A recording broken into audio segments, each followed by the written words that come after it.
Hello, আসসালামু আলাইকুম। এই দেখেন কই আজকে আমরা আছি বাংলাদেশে।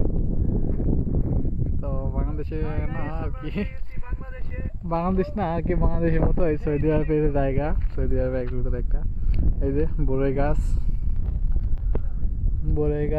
লেবু গাছ, খেজুর বাগান আর কি। এখানে মালয়েশিয়ার জাইতুন ফলের বাগান। আর এই সাইডে আপনার গম ক্ষেত, বাংলাদেশের মতো গম ক্ষেত। এই যে দেখেন গম ক্ষেত অনেক দূর অবধি, বিশাল বড় জায়গা, কিন্তু গম ক্ষেত লাগাইছে সৌদি আরবে।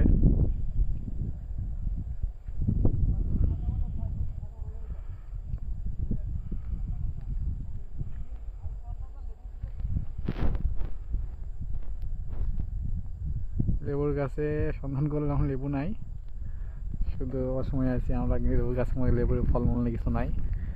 তো আশা করি ফল ধরলে আবার আসবো।